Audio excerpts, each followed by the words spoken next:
Hola, ¿cómo están? Reciban todos un cordial saludo. Vamos a tratar a continuación de completar la clase acerca de diabetes mellitus que iniciamos en una sesión anterior y que pueden revisar a través de sus plataformas, donde principalmente abordábamos cómo era el diagnóstico del paciente con diabetes mellitus.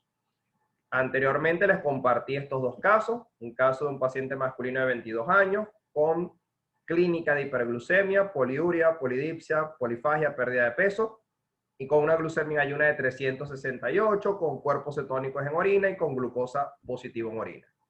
Habíamos visto en la clase anterior que se trataba de un paciente con diagnóstico de diabetes mellitus en base a los criterios establecidos por la Asociación Americana de Diabetes.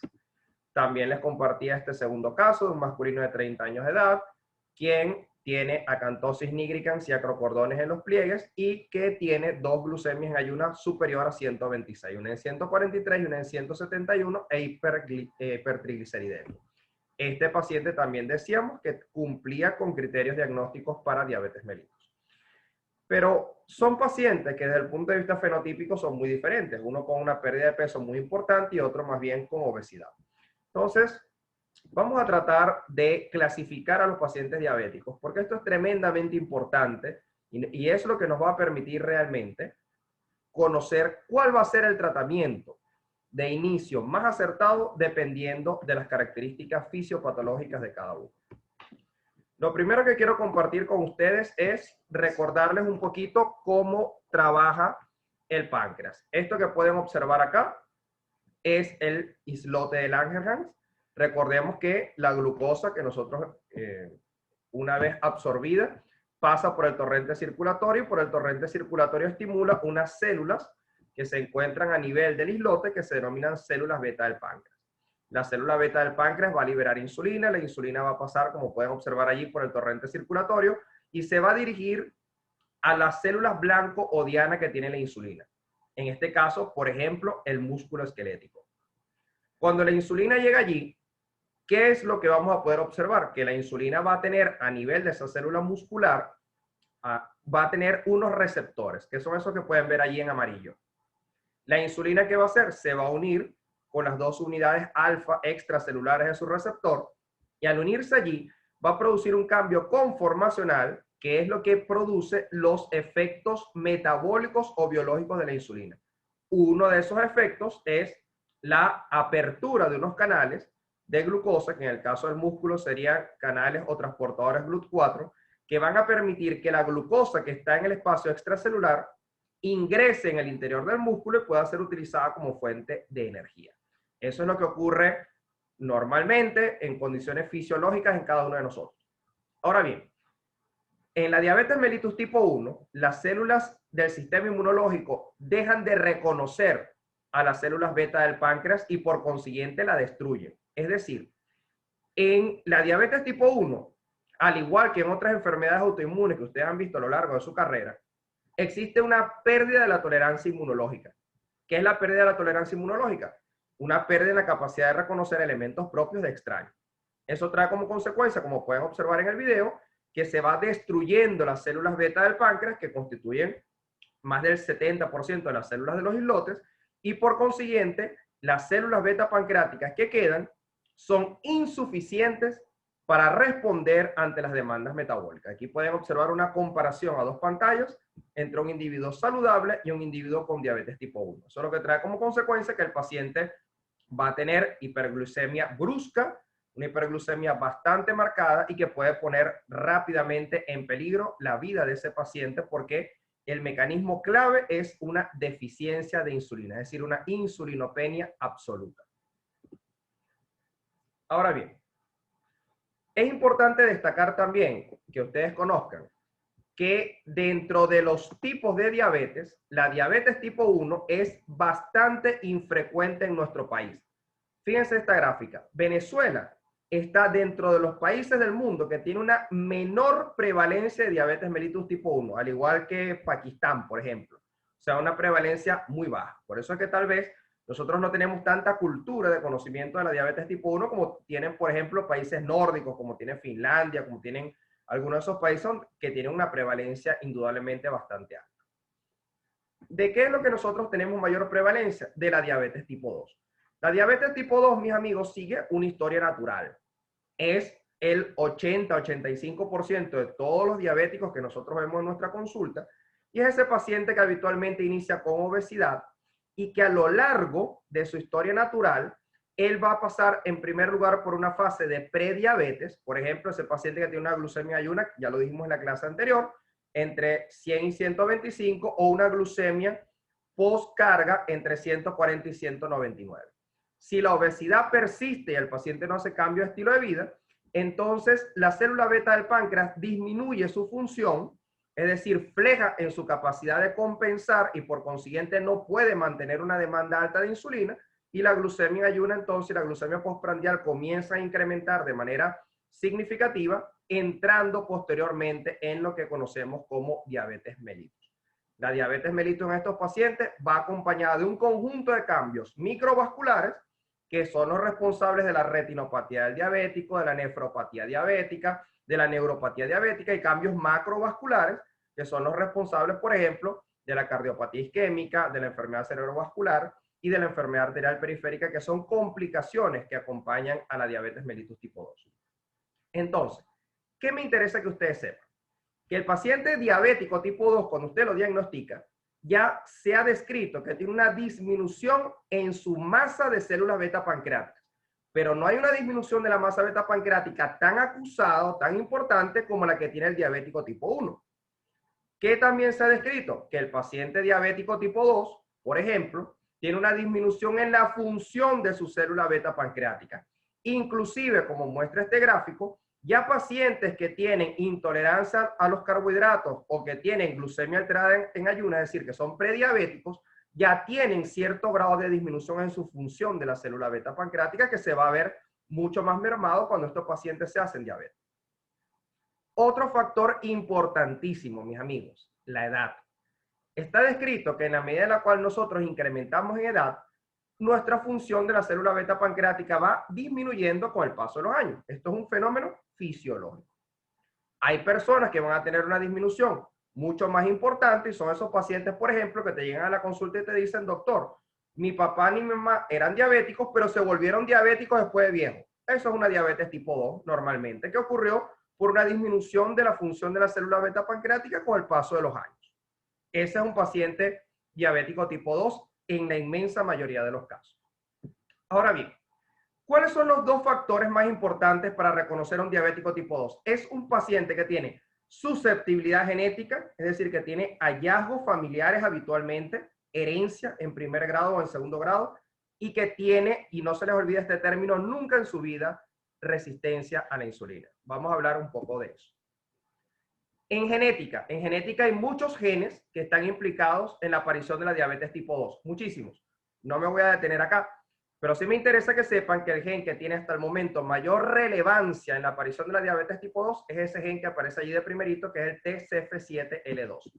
De hecho, en este estudio de la Universidad Centro Occidental Lisandro Alvarado, ya pudieron en el año 2015 describir que en Venezuela nuestros pacientes diabéticos tipo 2 tienen polimorfismos comunes de ese gen, y que explica en parte la transmisión o la susceptibilidad genética entre padres e hijos. ¿Okay?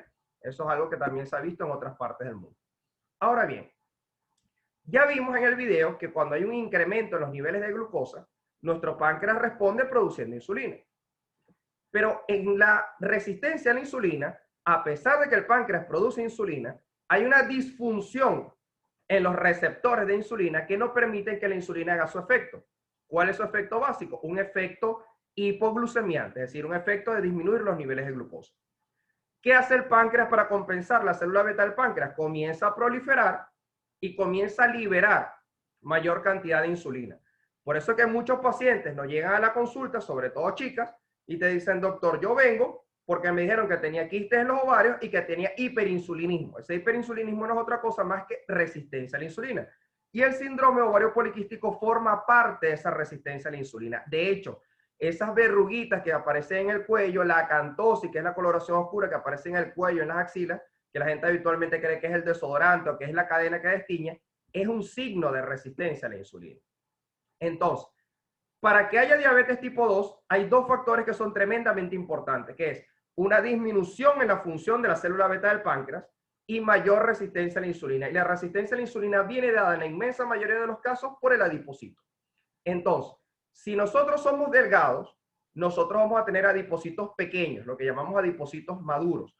Pero en la medida en la cual nosotros vamos engordando, ganando peso, ese adipocito, que es un depósito de grasa, pero también tiene una función endocrina, se va aumentando de tamaño, de manera tal de que cuando tenemos obesidad, tendremos adipocitos grandes, inmaduros, y que liberan hormonas principalmente proinflamatorias. Entonces, si yo tengo un sujeto con peso normal, yo voy a tener un equilibrio entre la resistencia a la insulina que él puede tolerar y la capacidad que sus células beta pancreáticas tengan para compensar.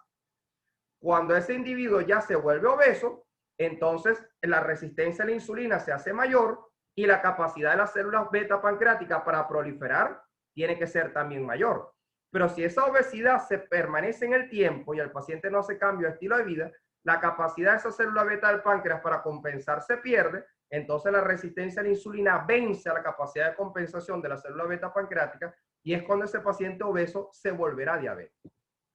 Entonces, ¿cuál será el mecanismo fisiopatológico que predominaba en los dos casos que teníamos al principio? En el del masculino de 22 años, con poliuria, polidipsia, pérdida de peso, polifagia, glucemia en ayuna de 368, cuerpos cetónicos en orina y glucosa en orina, el mecanismo que predomina es la deficiencia absoluta de insulina. ¿Por qué? Porque hubo un aumento brusco, hay pérdida de peso, porque recordemos que la insulina es una hormona anabolizante, si hay una deficiencia absoluta de insulina, una de las cosas que ocurre es eso. Y otra cosa importante es que la insulina, dentro de sus efectos fisiológicos, por eso que es importante saber fisiología endocrina, es uno de sus efectos fisiológicos es la capacidad de inhibir la cetogénesis, porque inhibe una enzima llamada carnitina palmitoyltransferasa.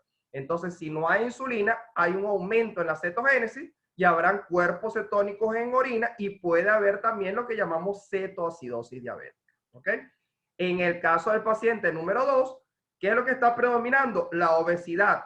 ¿Cuál es lo que se presenta clínicamente? Acantosis, acrocordones. Entonces, ¿qué tenemos? Un mecanismo principalmente de resistencia a la insulina. ¿Qué nos está diciendo esto? Que el paciente 2 lo que tiene principalmente es una diabetes mellitus tipo 2.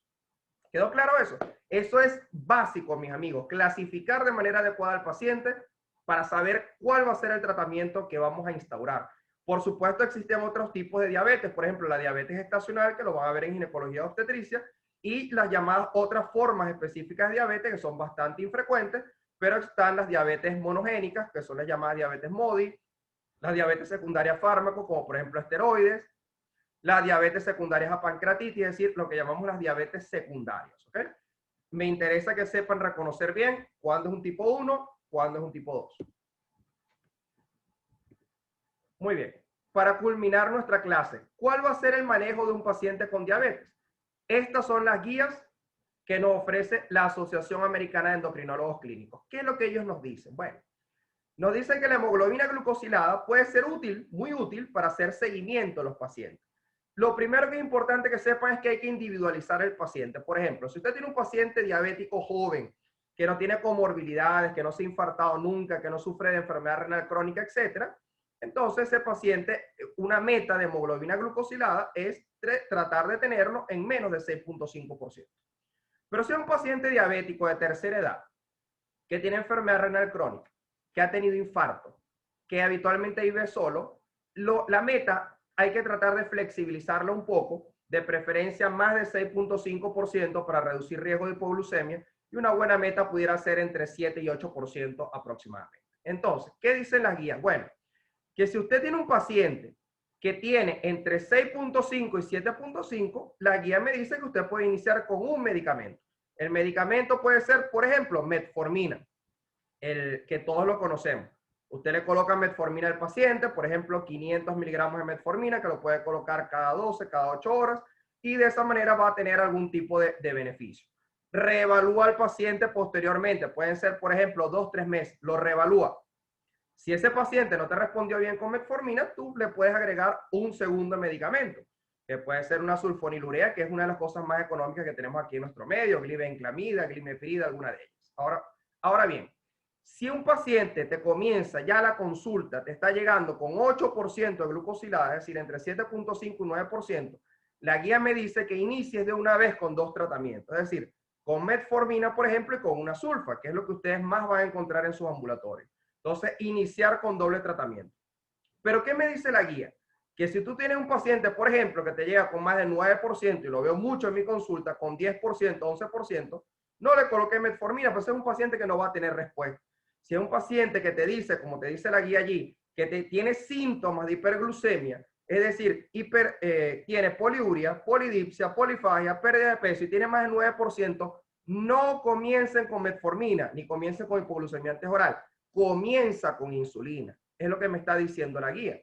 Entonces aquí vamos a devolvernos nuevamente a los casos. El primer caso, paciente principalmente con obesidad, con diabetes mellitus tipo 2, con una glucemia y una de 143, una glucemia otra de 171. No tenemos hemoglobina glucosilada, se la íbamos a pedir para el siguiente control.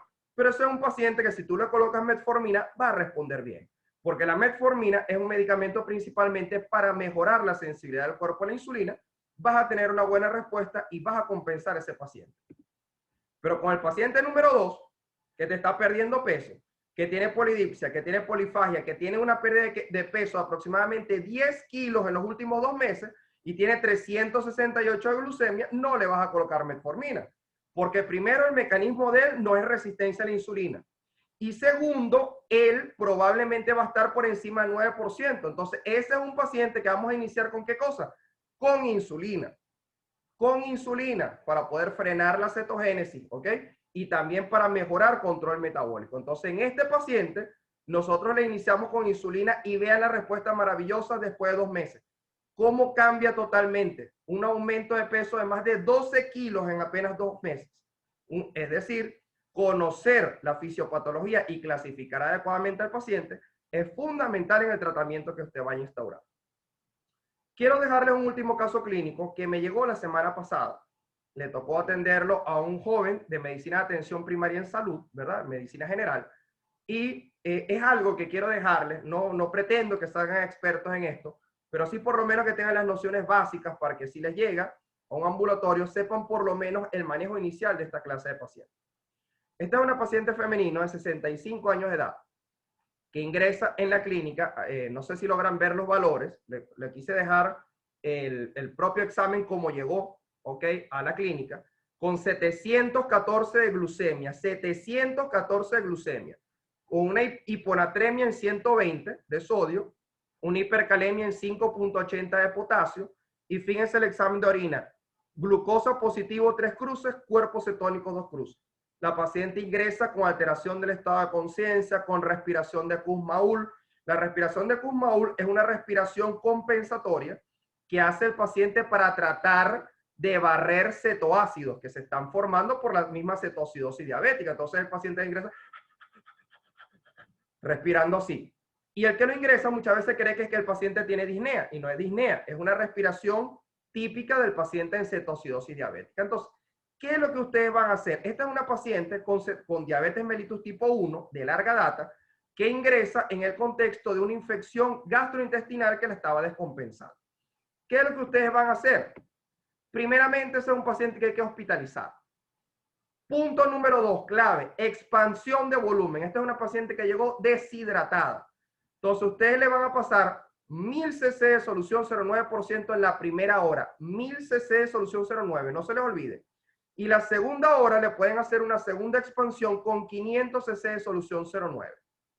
Con ustedes expandirla, mis hijos, me están ayudando enormemente a mí o a cualquier especialista que la vaya a atender luego, con expandirla. Algo tan sencillo. Segundo, no tengan miedo. Esa paciente llegó con 710 de glucosa. Imagínense, 710. Entonces, ¿qué le van a hacer? Van a agarrar 10 unidades de insulina cristalina y le van a pasar un bolo de 10 unidades por vía intravenosa. 10 unidades de insulina cristalina. Eso la va a ayudar enormemente a la paciente también. ¿Por qué? Porque ya sabemos que con la insulina vamos a bajar glucosa y vamos a frenar cetogénesis. ¿Ok? Luego, ya esto es un poco más para manejo de especialistas, pero para que sepan, si usted está en un ambulatorio, con que usted le expanda con 0,9 y le pase el bolo de 10 unidades y la mande luego para Ciudad Bolívar, para Puerto Ordaz, para donde usted la pueda mandar, ya usted hizo su trabajo. Usted prácticamente le está salvando la vida a esa paciente. Ahora, si usted está en una clínica, usted puede hacer otras cosas.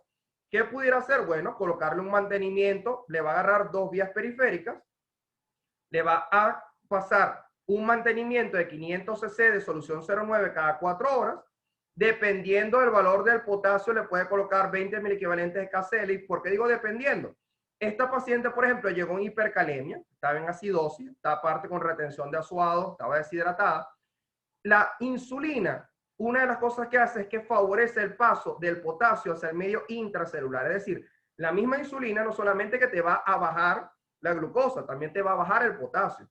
Entonces, si el potasio está alto, como en el caso de esta paciente, no le va a colocar KCl. Pero si el potasio está por debajo de 3.5, le puede colocar KCl porque el potasio va a seguir bajando por acción de la insulina. Entonces, ¿qué es lo que hago yo posteriormente, el endocrinólogo o el internista cuando llega? Le pasamos insulina en bomba de infusión. Entonces, ¿qué es lo que nosotros hacemos? Por ejemplo, el protocolo de mi posgrado en el servicio del Hospital Universitario de los Andes. Agarramos 500 cc de solución 09 y dentro de la solución metemos 50 unidades de insulina cristalina. Entonces, nosotros le calculamos una infusión de insulina a 0,1 unidades por kilogramo de peso hora. Por ejemplo, esta paciente pesaba 63, bueno, pesa, pues está viva, pesa 63 kilos. Entonces, cuando usted multiplica 0,1 por 63, eso te da 6.3. Entonces, ustedes, mis hijos, van a sacar una reglita de 3.